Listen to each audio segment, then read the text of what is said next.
Hello student, आपकी exercise है 1.3। इसका क्वेश्चन नंबर 1 था आपका क्या, write the following in decimal form and say what kind of decimal each has. तो क्या करना है, सबसे पहले तो हमें डेसिमल फॉर्म में बनाना है और जो डेसिमल है वो किस प्रकार की है आपको ये भी बताना है। तो पहला पार्ट है आपका ये, तो इसको कन्वर्ट करेंगे तो ये क्या आ गया 0.36 आ गया, यानी कि कंप्लीट रिजल्ट है। हमें पता चल गया कि इससे आगे कुछ नहीं होगा। तो जब कंप्लीट रिजल्ट मिल जाता है तो वो क्या होता है, टर्मिनेटिंग होता है। क्या होता है, टर्मिनेटिंग। तो फिर आपका है 1/11, तो 1 को 11 से डिवाइड करोगे आपका आएगा 0.090909, यानी कि बार बार क्या आएगा 0.09 आएगा। तो इसके ऊपर हमने क्या लगा दिया, बार। इस बार से क्या है कि हमें पता चल गया कि बार बार यही आएगा, यानी कि सीधी सी बात है कि ये लगातार चलता जाएगा। क्या 0909 चलता जाएगा, यानी कि एंड नहीं हुआ, इसका खत्म नहीं हुआ। तो क्या है, अगर एंड हो गया था तो टर्मिनेटिंग, एंड नहीं हुआ तो नॉन टर्मिनेटिंग। अच्छा, रिपीट होता है या नहीं होता, देखो तो 0909 बार बार आएगा तो रिपीट हो रहा है, तो क्या हो गया, रिपीटिंग। अब है आपका 4 and 1/8, तो यानी कि इसको कन्वर्ट करेंगे तो क्या जाएगा, 4 के और 8 के मल्टीप्लाई 32 + 1 33/8, यानी कि इसको सोल्व करेंगे 4.125 आ जाएगा, यानी कि कंप्लीट रिजल्ट मिल जाएगा कि आगे कुछ भी नहीं चलेगा। तो ये क्या हो गया, टर्मिनेटिंग हो गया। अब है 3/13, 3/13 को सोल्व करेंगे 0.230769230769, यानी कि 230769 यहाँ पे भी था, फिर दोबारा से वही बात स्टार्ट हो गई। तो क्या हो गया, इसका बार। तो बार स्टार्ट हो गया तो रिपीट होता है, और आगे चलता जाए तो नॉन टर्मिनेटिंग, तो नॉन टर्मिनेटिंग रिपीटिंग। अब है 2/11, तो इसको सोल्व करेंगे तो 2 को 11 से डिवाइड करेंगे 0.1818 इस प्रकार से आता जाएगा। तो 0.18 का बार, तो ये क्या हो जाएगा, बार बार रिपीट होगा तो रिपीटिंग, और रुकेगा नहीं तो नॉन टर्मिनेटिंग, यानी कि एंड नहीं होगा तो इसका नॉन टर्मिनेटिंग। अब है 329 डिवाइडेड बाय 400, इसको सोल्व करोगे आएगा आपका 0.8225, तो ये क्या आ जाएगा, आपका कंप्लीट रिजल्ट मिल जाएगा आपको। तो क्या हो गया, टर्मिनेटिंग। अब है आपको बोला गया है कि यू नो दैट, आपको पता हो या फिर आप जानते हो कि 1/7 का रिजल्ट क्या है, 0.142857 है। तो you can predict what the decimal expansion of, क्या तुम अनुमान लगा सकते हो किसका, या फिर बता सकते हो किसके बारे में, डेसिमल ऑफ किसके, 2/7 3/7 4/7 5/7 6/7 are without actual doing the long division, यानी कि आपको डिवाइड करके नहीं देखना है, लंबे तरीके का प्रयोग नहीं करना। इफ सो, यदि हाँ तो फिर हाउ, कैसे, यानी कि किस प्रकार। तो हम क्या देंगे इसका आंसर, यस, क्योंकि हम ये कर सकते हैं। It can be done as follow, यानी कि इसको हम किस प्रकार से पूरा करेंगे, 2/7 है तो इस 2/7 को हम क्या लिख सकते हैं, 2 मल्टीप्लाई में 1/7, तो क्या रिजल्ट बनेगा, 2/7 ही बनेगा। 2 का 2 रह गया हमारा, 1/7 का रिजल्ट था 0.142857 और उसका बार। तो 2 की और इसकी मल्टीप्लाई करेंगे तो हमारे पास क्या आ जाएगा, 0.285714 का बार। इसी प्रकार से 3/7 इज इक्वल टू में क्या जाए, 3 मल्टीप्लाई 1/7, 3 का 3, और आपकी 1/7 की वैल्यू हो जाएगी 0.142857, तो ये आ जाएगा, इसकी मल्टीप्लाई करोगे तो 0.428571, यानी कि जिसके ऊपर बार है ना उतने के ऊपर बार ही रखना है। 3 के साथ मल्टीप्लाई कर दो, इसमें 2 के साथ कर दो, आगे क्या आएगा, 4 आएगा, 5 आएगा और 6 आएगा, उनके आप मल्टीप्लाई करोगे और एज इट इज जो है वो लिख दोगे, जो आपका रिजल्ट आएगा। फिर है express the following, third question में express the following in the form P/Q where P and Q are integer and Q not equal to 0। Q not equal to 0 क्यों दिया गया है, इसका मतलब समझिए, अगर P के बटे में अगर 0 हो गई ना, तो किसी के भी बटे में अगर 0 आ जाती है, यानी कि डिवाइड में 0 आ जाती है, तो वो क्या बनाता है, इनफाइनाइट रिजल्ट बनाता है आपका, यानी कि उसको हम परिभाषित ही नहीं कर सकते। तो सबसे पहला पार्ट दिया गया 0.6 का बार, फिर दिया गया आपको 0.4 और 7 के ऊपर बार है अकेला, तो 7 का बार है ओनली। अब 0.001 यानी कि पूरे तीनों के ऊपर बार है, तो तीनों को एज इट इज लिख लेंगे हम। तो सबसे पहले सॉल्यूशन है फर्स्ट पार्ट का, तो 0.6 बार यानी कि 6 बार का मतलब क्या है कि 6 बार बार आएगा, यानी कि लगातार ऐसा ही चलता जाएगा एज सोन। तो इसको हम मान लेते हैं, यानी कि इस रिजल्ट को हमने ये लिखा, इसको क्या लिख लेंगे, x लिख लेंगे। अब हमें क्या करना होता है कि जो ये डेसिमल होता है ना, इसको 0 से बड़ा जो भी अंक हो ना उसके साथ लेके आना पड़ता है। तो 0 से बड़ा यहाँ पे क्या है 6 है, तो यानी कि ये डेसिमल को कहाँ पे लेके जाना है, यहाँ पे लेके जाना है। तो क्या करना पड़ेगा हमें कि दोनों साइड किससे मल्टीप्लाई कर दें, 10 से मल्टीप्लाई कर दें। तो ये जो डेसिमल है ये कहाँ पे आ जाएगा, एक अंक यहाँ पे आ जाएगा, यानी कि ये 1 डिजिट छोड़ के आ जाएगा आपका। तो ये इसी प्रकार से आपका आगे चलता रहेगा। एज सुन इज इक्वल टू में 10 की और x की क्या हो जाएगी 10x। अब इसको क्या लिख सकते हैं 6 प्लस में 0.66, इस प्रकार से एज सुन आगे लिखते जाएंगे, ये इक्वल टू में 10x आपका। इसको हमने देखो यहाँ पे क्या पुट किया था, इस चीज को x पुट किया था, तो x पुट कर दो दोबारा से। तो 6 प्लस x इज इक्वल टू में 10x, ये x यहाँ पे प्लस का दूसरी तरफ का है माइनस का, तो क्या बना देगा 10x माइनस में x 9x। तो x बराबर में क्या आ जाएगा, ये 6 है, ये 9 यहाँ पे मल्टीप्लाई में था, दूसरी तरफ गया तो डिवाइड में। इसको 3 से सोल्व करोगे तो 3 2 जा 6 और 3 3 जा 9, यानी कि 2/3। तो 0.6 के बार को हमने ये लिखा पहले और इसको हमने x माना, तो x की वैल्यू आई ये। तो 0.6 का बार किसके इक्वल है आपका 2/3 के इक्वल है। अब देखिए आपका पार्ट नंबर सेकंड। अब इसमें क्या दे रखा है आपको 0.47 और उसका 7 के ऊपर है जो बार है। तो इसको हम क्या करें, सबसे पहले तो इस डेसिमल को बार वाले के पास लेके चलें। तो 10 से मल्टीप्लाई कर दिया, 10 से डिवाइड कर दिया, क्योंकि यहाँ पे हमने कुछ माना नहीं है बराबर में। तो 10/10 का मतलब क्या होता है 1। तो 10 से मल्टीप्लाई करेंगे तो ऊपर वाले की मल्टीप्लाई एज इट इज, नीचे है वो एज इट इज लिख दो। अब 0.47 था तो इसकी 10 के साथ गुणा करेंगे तो क्या आ जाएगा 4.7 और 7 के ऊपर बार है तो बार। अब इसको हम क्या लिख सकते हैं 4.7 को 7 के बार को 4 अलग से लिख दिया, 0.0 यानी कि प्लस में क्या हो गया 0.7 का बार अलग से हो गया और डिवाइड में आपका क्या है 10। तो इसको मान लो कि क्या है ये पहली इक्वेशन हमारी कोई। अब 0.7 जो था उसमें उसको यहाँ पे ले लो, तो क्या आ गया 0.7 के बार को लिखा हमने। तो इसको हम क्या लिख सकते हैं कि 0.7 है, यानी कि 7 क्या आएगा बार बार आएगा, तो लिख लिया। इसको हमने क्या मान लिया x मान लिया। अब दोनों तरफ क्या कर लेंगे 10 से मल्टीप्लाई, तो ये डेसिमल है, ये कहाँ पे आ जाएगा यहाँ पे। तो 7.777 एज सुन x की और 10 की मल्टीप्लाई 10x हो गई। इसको फिर क्या लिखेंगे 7 अलग से लिख दिया और यहाँ पे 7 निकल गया तो क्या रह गया 0। तो 0 पॉइंट में बाद में 777 एज इट इज आपके, और आगे चलते जाएंगे इक्वल टू में कितना 10x। इसको हमने क्या लिखा था x पुट कर दो, 7 प्लस में x इज इक्वल टू में 10x। तो जो ये आपका x है दूसरी तरफ गया तो माइनस का हो जाएगा तो 9x बनाएगा। तो ये 9 यहाँ पे मल्टीप्लाई में दूसरी तरफ गया तो डिवाइड में, तो 7/9। अब जो आपकी 0.7 का बार है इसको ये लिख सकते हैं हम, इसको ये लिखा तो ये x हो गया आपका, x माना था, x किसके बराबर आ गया 7/9 के। तो 0.7 का बार क्या हो गया 7/9। तो अब जो इक्वेशन 1 थी ना हमारी उसमें क्या था कि 4 प्लस में 0.7 का बार था, उसकी वैल्यू कितनी है 7/9 है। तो इसके बटे में भी 1 कर दो और सारे के बटे में क्या था 10। तो इसके भी नीचे क्या कर दो 1 और कर दो, यानी कि बटे के भी बटे में कुछ भी हो तो क्या कर देंगे डिवाइड के नीचे डिवाइड, और फिर नीचे डिवाइड है तो उसमें हम डिवाइड कर देंगे किसको 1 से डिवाइड कर देंगे।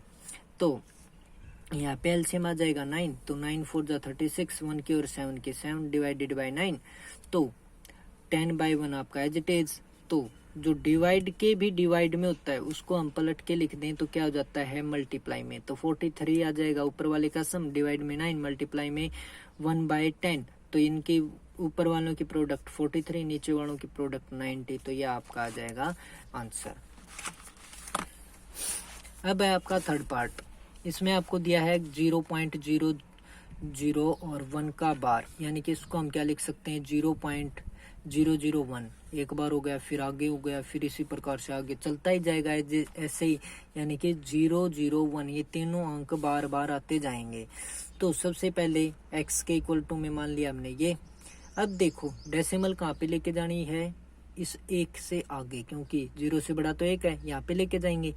तो अगर 1 कदम चलते हैं तो 10 से गुना, 2 कदम हो गए तो 100 से, अगर 3 हो गए तो कितने, 1000 से। तो बोथ साइड हम कितने मल्टीप्लाई करेंगे, 1000 से मल्टीप्लाई कर देंगे। तो यहाँ पे आ जाएगा 1000x, और यहाँ पे ये डेसिमल है, यहाँ ये कहाँ पे पहुंच जाएगी, 1 के पास।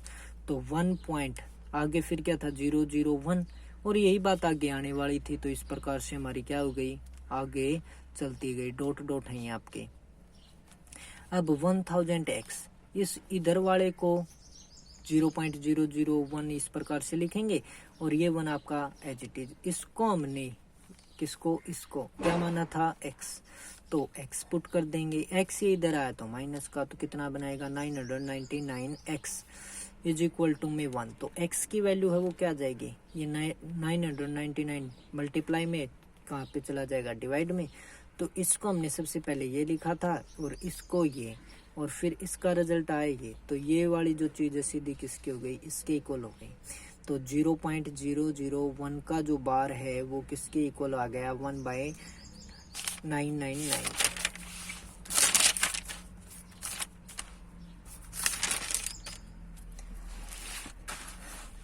अब है आपका क्वेश्चन नंबर 4। एक्सप्रेस 0.9999 एज सुना आपका चलता जा रहा है in the form of p/q। Are you surprised by your answer.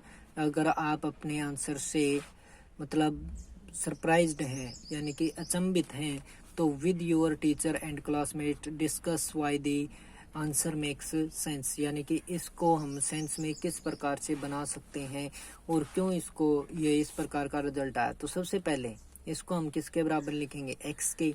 यहाँ पे 10 से मल्टीप्लाई कर देंगे, क्योंकि डेसिमल को हम क्या लेके जाएंगे, 9 के पार। तो क्या हो जाएगा, 10x इज इक्वल टू में 9.999 एज सुन आपका चलता जाएगा।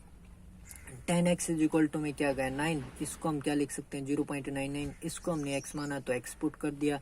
x जो है दूसरी तरफ गया तो क्या बना देगा, 9x, और इक्वल टू में क्या है, 9। तो x की वैल्यू जो होगी, ये 9 मल्टीप्लाई में दूसरी तरफ गया तो 9/9, यानी कि क्या बना देगा, 1/1। तो यहाँ पे जो हमारा क्या है, कन्वर्ट करेंगे इसको तो क्या आएगा, 1/1 आएगा, जो क्या है p/q फॉर्म है। और ये तो हमारा 0.999 था, आंसर क्या आया, 1/1 का मतलब 1। तो ये अलग बात है और ये अलग है, ये दोनों बातें अलग है। तो हम क्या है, जो हमारा जो रिजल्ट आया उससे क्या है, सरप्राइज्ड हो गए, यानी कि अचंभित रह गए। लेकिन हम इसको ऐसा लिख क्यों सकते हैं, तो सोचो भी 0.9999 ऐसे ही चलता जाएगा, जो क्या है बिल्कुल एक के बहुत ही ज्यादा नजदीक है। तो हम इसको क्या लिख सकते हैं, एक भी लिख सकते हैं, यानी कि लगभग एक में इसका क्या जाता है, आंसर हम लिख सकते हैं। तो इसका रिजल्ट ये बन सकता है हमारा। फिर है question number 5। What can the maximum number of digit be in the requiring block of digit in the decimal expression of 1/17। Perform the division to check your answer. तो सबसे पहले क्या भाई, डिवीजन यानी कि भाग करके दिखाना है आपको 1/17, यानी कि 1 को 17 से भाग करोगे और उसकी जो वैल्यू है वो इस प्रकार से भाग करते जाओगे ये आ जाएगी। तो आपको देखना है कि डेसिमल के बाद कितने अंक आएंगे, 1 2 3 4 5 6 7 8 9 10 11 12 13 14 15 16। तो कितने आए, 16 डिजिट आई। तो वी कैन ऑब्जर्व दैट, यानी कि हमने यहाँ पे देखा कि विल डिवाइडिंग 1/17, यानी कि 1 को 17 से भाग करने पे we get 16 number of digits in the repeating block. यानी कि हमारे पास क्या हो गया, रिपीटिंग ब्लॉक का मतलब क्या है कि दोबारा से आपका क्या आ जाएगा, यहाँ पे 1 आ जाएगा, और 1 को ही हमने 17 से डिवाइड किया था। तो इसी प्रकार से क्या होगा कि वही बात रिपीट होती रहेगी, यानी कि बार बार वही बातें आती रहेंगी आपकी। तो decimal expansion can which will continue to be 1 after carrying out 16 divisions, यानी कि 16 डिविजन्स मिलने के बाद फिर से वही हमारी क्या हो जाएगी, मिलना स्टार्ट हो जाएगी। तो 1/17 को हमने क्या रिजल्ट निकाला ये, यानी कि ये इसी प्रकार से आगे चलता जाएगा, यानी कि यही बात हमारी क्या होगी, बार बार होगी। तो इसके ऊपर सारे के ऊपर bar, which is a non terminating and repeating result हो गया आपका। अब आपका question number 6, look at several examples of rational numbers in the form p by q where p and q are integers with no common factor other than 1 and having terminating decimal representing. Can you guess the property q must satisfy? तो सबसे पहले हमें क्या बताना है भाई, p by Q की form में हमें रैशनल नंबर्स लिखने हैं। तो रैशनल नंबर्स में p बाई क्यू की फॉर्म में लिखने हो ना, तो नीचे वाला एक ऐसा लेना है हमें जो क्या हो, 2 की पावर बनती हो या फिर किसकी पावर बनती हो, 5, यानी कि 2 का या 5 का मल्टीपल होना चाहिए। चाहे तो 2 गुणा 2 गुणा 2 इस प्रकार से हो, या फिर 5 गुणा 5 गुणा 5 गुणा इस प्रकार से हो। तो हमने मान लिए क्या भाई 5/2, 5/4 को हम क्या लिख सकते हैं, 2 गुणा 2, तो 2 का ही रह गया, 2/5 यानी कि 5 आ गया। इसमें क्या है, 2/10, 2 और 5 है। अगर 2 और 5 के अलावा कोई और मल्टीपल आता हो ना नीचे डिवाइड में, तो क्या हो जाएगा, मतलब फिर वो रैशनल नंबर नहीं बन सकते आपके। तो ये इस प्रकार से किया हमने, of the form p by q that are terminating, जिनका रिजल्ट हमें क्या मिलेगा, टर्मिनेट मिलेगा, टर्मिनेटिंग डेसिमल्स। तो 5/2 का मतलब 2.5, 5/4 का 1.25, 2/5 का 0.4, यानी कि ये हमें कंप्लीट रिजल्ट मिलते जाएंगे। तो कंप्लीट रिजल्ट मिलते जाएंगे तो आपके क्या हो जाएंगे, ये टर्मिनेटिंग डेसिमल्स। तो किसकी फॉर्म में है, पावर ऑफ 2 एंड 5 और बोथ, यानी कि 2 भी हो सकता है अकेला, 5 भी हो सकता है, और दोनों के दोनों भी हो सकते हैं। जैसे कि इसमें था 2 और 5 दोनों का मल्टीपल है 10, 2 × 5 को लिख सकते हैं। इसमें क्या है, 8 को हम क्या लिख सकते हैं, 2 × 2 यानी कि 2 की पावर 3। यहाँ पे क्या है, 5 की पावर 1 है, यहाँ पे क्या है, 2 × 2 यानी कि 2 की पावर 2। इस प्रकार से हम क्यू को लिख सकते हैं। फिर है आपका question number 7, right 3 numbers which decimal expansion और नॉन टर्मिनेटिंग नॉन रिक्वायरिंग, यानी कि आपको लिखने कितने 3 नंबर्स लिखने हैं जिनकी जो डेसिमल एक्सपेंशन है ना वो नॉन टर्मिनेटिंग यानी कि लगातार चलती जाए, नॉन रिक्वायरिंग यानी कि रिपीट ना हो, यानी कि अलग अलग ही बात आए। तो √2 की वैल्यू होती है 1.4142, इस प्रकार से ना सभी वैल्यू अलग अलग होती जाएंगी, चाहे 100 डेसिमल तक ले जाओ या उससे भी आगे लेके चले जाओ, रिपीट नहीं होंगे। तो नॉन रिक्वायरिंग का मतलब क्या है, नॉन रिपीटिंग। तो √2 हो गया, √3 हो गया, इसी प्रकार से √5 भी एक ऐसी वैल्यू है जिसका क्या है, रिजल्ट आपका क्या रहेगा, नॉन रिक्वायरिंग रहेगा और नॉन टर्मिनेटिंग। तो ये आपके एग्जांपल्स हो गए। अब है question number 8, find 3 different irrational numbers between the rational numbers, यानी कि 5/7 और 9/11 आपको रैशनल नंबर दिए गए, इनके बीच में इरेशनल नंबर बताने। तो सबसे पहले क्या कर लो, 5/7 को 9/11 को हमारा क्या कर लेंगे, डेसिमल के अंदर कन्वर्ट कर लेंगे। तो यह आ जाएगा 0.7142 एज सुन आगे चलता जाएगा। ये क्या हो जाएगा 9/11, 0.818181 का बार, यानी कि चलता गया। तो हमें इनके बीच में 3 इरेशनल नंबर लिखने हैं। तो इरेशनल नंबर का मतलब क्या है, ना तो वो रिपीट होते हों और लगातार चलते ही जाएं, उनका कोई मतलब एंड ना हो। ऐसे नंबर्स क्या होते हैं, इरेशनल, यानी कि जिनका हमें पूरा पता ना चले कि क्या रिजल्ट है, वो क्या होता है, इरेशनल। तो ये लिख दो भाई, 71 है ना यहाँ पे, तो 73 लिख दो, आगे जो कुछ भी लिख दो, लेकिन बार बार वही बात नहीं आनी चाहिए, यानी कि एज सेम। जैसे कि 071 है ना, तो आगे 071 ही मत लिखना, फिर आगे 071 ही मत लिख देना, बस ये बात आपको ध्यान रखनी है। फिर यहाँ पे 73 था, 75 कर दो, 74 कर दो, जो आपकी मर्जी करे वो करो। इसी प्रकार से आप आगे कुछ भी लिखते चलो, बस सेम मत लिखना। फिर क्या आपका 76 ले लिया आपने, सेम मत लिखो आगे, इसी प्रकार से छोड़ दो, तो क्या हो जाएंगे, इरेशनल। अब आपका क्वेश्चन नंबर 9, वो क्या कहता है कि जो भी आपको दिए गए उनमें से रैशनल और इरेशनल का बताना है। तो रैशनल नंबर्स कौन से होते हैं और इरेशनल कौन से होते हैं ये समझो। रैशनल वो होते हैं जिनका हमें कंप्लीट रिजल्ट मिल जाए, यानी कि पता चल जाए कि इसका उत्तर ये आएगा। ठीक है, जैसे कि हम कह दें कि आज बारिश होगी, ठीक है, यानी कि पक्का पता हो कि आज बारिश होगी, वो क्या है हमारा रैशनल नंबर है। और अगर हम क्या बोलें कि शायद ही होगी, तो वो हमारा क्या है इरेशनल का काम करेगा। तो √23 है, इसका हमें कंप्लीट रिजल्ट नहीं मिलेगा, तो ये क्या हो गया इरेशनल। फिर है √225, तो इसको हम सोल्व करेंगे 15 आ जाएगा, तो ये कौन सा आ जाएगा, यानी कि कंप्लीट रिजल्ट मिल गया, क्या हो गया रैशनल। अब ये 0.3796, यानी कि 6 पे आने के बाद कोई डॉट डॉट नहीं है, यानी कि एंड हो गया इसका, तो रैशनल नंबर। अब ये देखिए 0.478478, यानी कि देखो क्या हो रहा है 478 यहाँ पे भी है, फिर आगे भी यही है और इसी प्रकार से आगे चलेगा। तो इसका क्या हो गया बार, यानी कि हमें पता चल गया कि ये बार बार यही आएगा, तो ये क्या हो गया हमारा रैशनल। अब इससे आगे 0.10, पहले 1 0, फिर 2 आ गई, फिर 3 आ गई, क्या पता आगे 5 आ जाए, कोई तसल्ली नहीं है कि बार बार 0 बढ़ती जा रही है। ये तो नहीं पता कि कहाँ पे जाके एंड होगा, ना ये पता कि कैसे होगा, तो ये क्या हो गया इरेशनल नंबर। तो ये हो गई आपकी एक्सरसाइज 1.3 कंप्लीट।